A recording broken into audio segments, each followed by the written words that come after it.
Life in the country was calm and simple, until the dead started walking.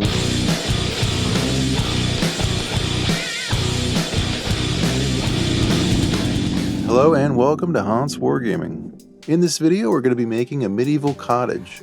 I used a 1/16 inch thick piece of hardboard for the base. This one is about 4.5 inches by 5.5 inches. But our sill plate is going to wrap around the perimeter of that, so the overall dimensions are going to be a little bit wider. These pieces are going to be our bottom sill. They're 10 millimeters wide by 5 millimeters high. Also, the dowels that I'm using here are pre-textured. I cut them down out of scrap wood and textured them with a rasp. If you want to know more about that process, I did post a video on it. I'll link that below.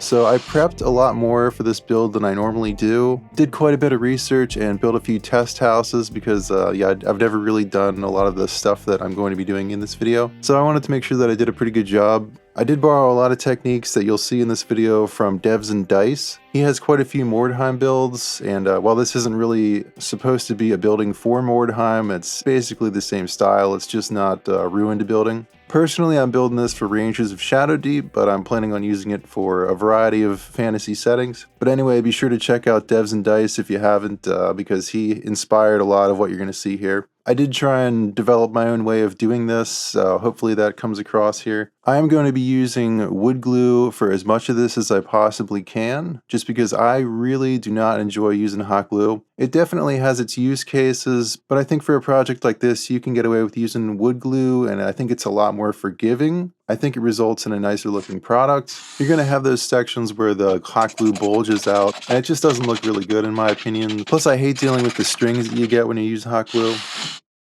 I cut the walls out of foam board. For my builds, I'm going to opt to do one floor at a time and then separate them with timbers. So the actual framing is going to be a little more like it actually would be on a real house. This foam board wall is about 2 1/16 inch high, but my top plate is going to add 10 more millimeters on top of that, which is going to put the total floor height at about 2.5 inches, which I think is a pretty good height for both 28 and 32 millimeter minis. I didn't really plan the door and window placement out too much ahead of time. I just picked an area where I wanted my door to start, and I started wrapping the foam around the perimeter of the house, making a 90-degree cut at each corner, just cutting through the first layer of paper and then bending the foam. The foam isn't as wide as the timbers. I wanted the inside of the wall to sit flush with the bottom plate and protrude out a little bit on the outside.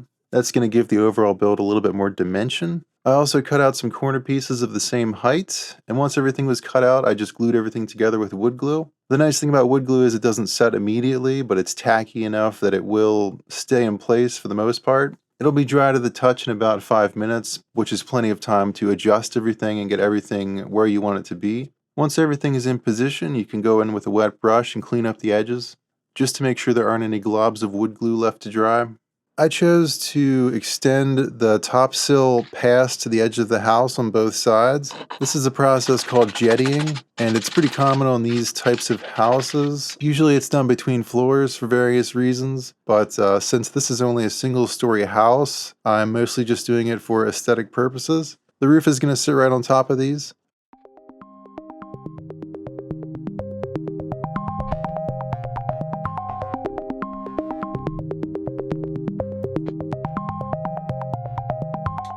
I cut out 2 fairly steep roof ends for each side of the house, and some timbers to run up the edges on each side to form the rafters.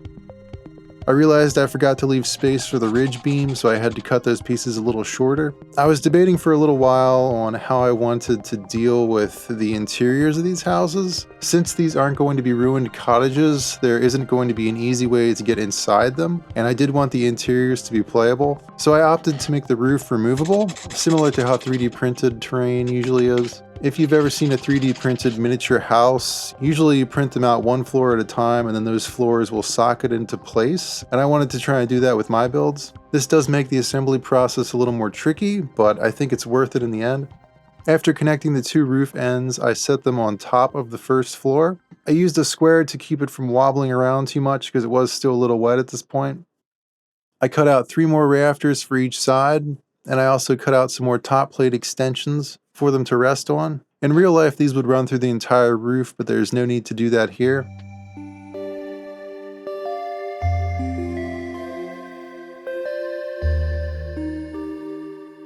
Midway through the process, I had the idea to use those little black paper clip things to hold the roof in place.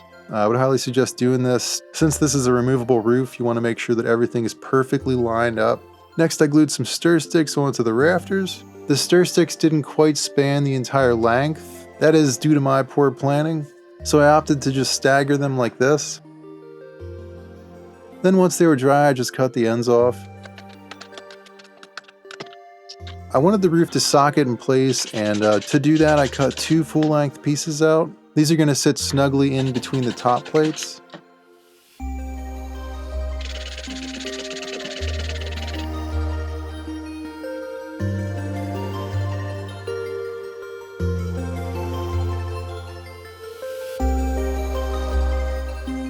I also added some vertical beams to kind of give them a little bit more support.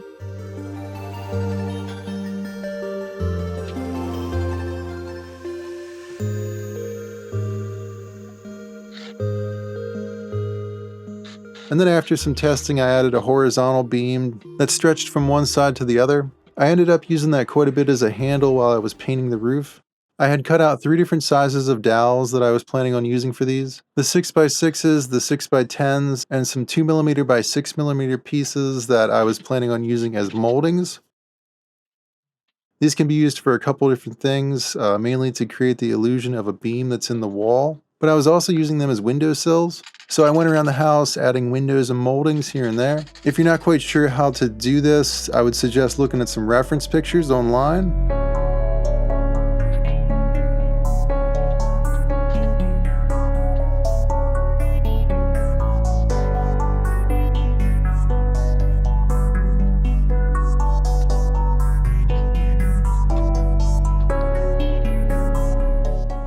With the windows and moldings mostly locked in, I decided to start work on my chimney. I built this chimney out of foam scraps. I traced the stonework with a knife, then I went over those lines with a pencil, and base coated it with some gray paint. Not the best looking chimney in the world, but I think it's good enough.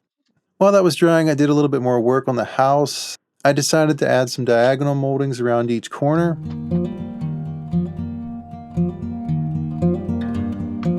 And I added a few pieces to the roof as well.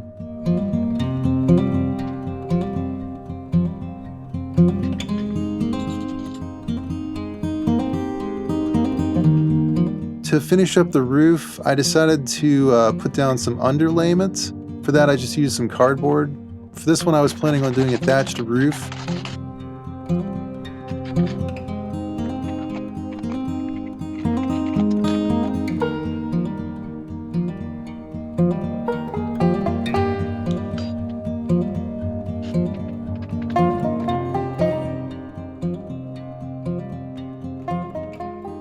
So I mainly put this on just to make it easier to stain the thatched roof while it was on there. And I didn't want the stain to bleed through into the rafters.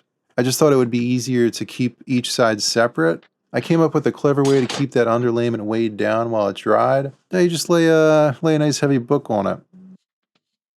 For the thatched roof, I made one last trip to Joann Fabric. I picked out some faux fur that I thought was the best candidate for a thatched roof. After roughly cutting it down to size, I spread out some glue on the roof and just draped it over top. This'll work, right? I stretched it to fit and then I cut off the excess. And then I thought it might be a good idea to cut out a section for my chimney ahead of time. At that point, I made the chimney top. I messed the first one up pretty bad, so I made a second one. Since the section of the chimney underneath the roof is never really going to be visible, I decided to just not even make it. I really had no idea how this was going to come out, but I thought maybe I could stain it. To do that, I mixed some wood glue, white paint, and water together. I ended up completely saturating the fabric, and I had to let that dry overnight, but it did work. If you could find some white, or even better yet, some like light tan fabric, that would work even better. That mixture really weighs down the fabric, so I kind of had to tease it apart with a stir stick. Again, look at some reference pictures online if you're not quite sure what this is supposed to look like. I was also able to kind of form a ridge line with a pinching technique. Once that was good and dry, I covered the sides with some masking tape. Then I mixed some sepia and orange ink together, and I airbrushed the entire thatched area with that. At this point I went in with some wood glue and I just stippled that onto all of the panels. This was to add a little bit of texture, but it also helps to harden everything up and just kind of cement everything together. I also like to run that along the edges of the windows. It kind of hides any foam if there's any exposed foam. Once the walls were dry, I added some glue to the floor and I sprinkled some fine sand on top of that. After that dried, I brushed off the excess sand. Next I made a door out of stir sticks. I made this door a little bit wider than the frame so I could glue it to the backside. Towards the end of the project, I realized that I made this door way too tall. Later on, you'll see what I did to fix that. I cut up some makeshift hinges out of scrap wood. I probably should have pre-painted these, but I got a little too impatient and decided to glue them on while they were wet, and it didn't really work out too well. But it's nothing that a wet brush can't clean up. Turn the camera off.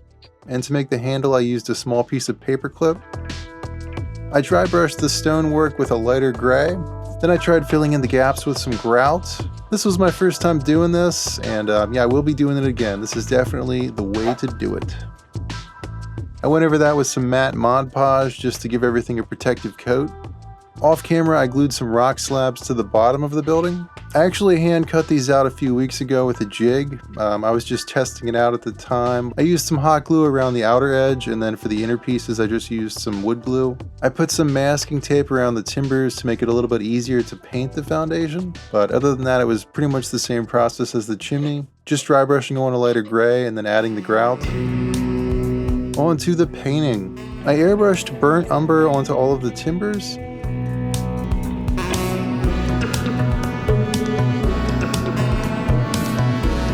Dabbing off any excess on the wattle and daub panels. I wanted the timbers to have a dark brown look, so I went over them with a black wash. If it isn't obvious, I'm not too worried about getting paint on the panels here.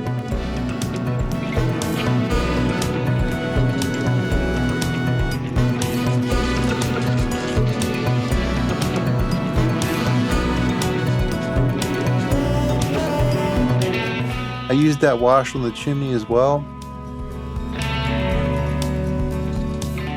And then I went in with a really faint peachy white color, outlining each panel. I was kind of hoping that some of that underlying color texture would bleed through, but it didn't really. I did 2 coats of the white, and that pretty much gave me full coverage.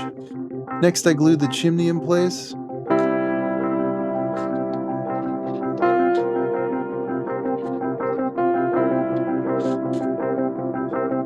Then after much debate, I dry brushed the roof with a yellowish off-white.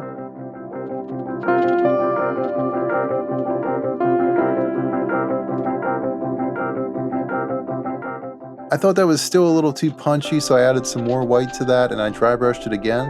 I thought that gave the roof a nice mottled, aged look.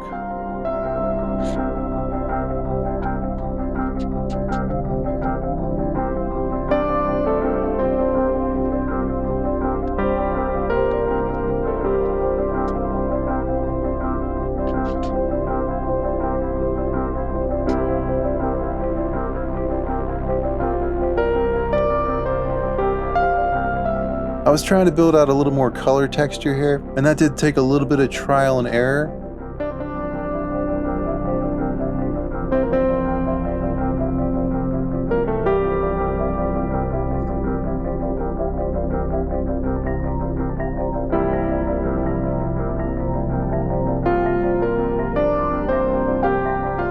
I airbrushed some khaki paint around the base of the building to simulate dust. I was hoping to give it a little bit more of a dirty, worn look. Initially I stippled that on randomly, but I did feel like it would look better if I built up the whites in the center of the panels.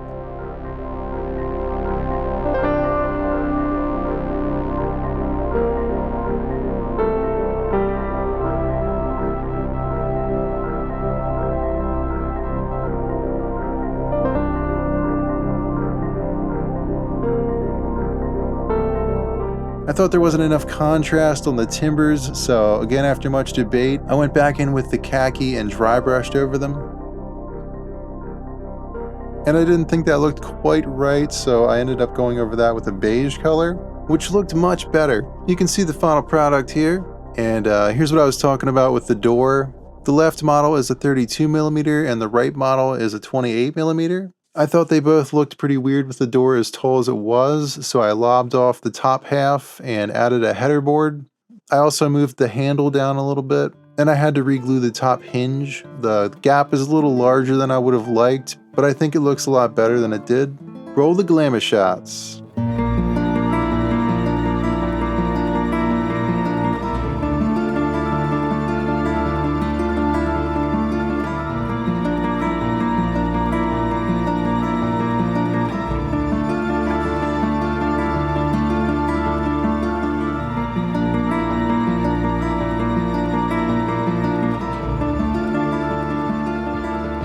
This video is brought to you by the kind folks over on the Hots Wargaming Patreon. If you'd like to support the production of more content like this, please consider becoming a Patreon member.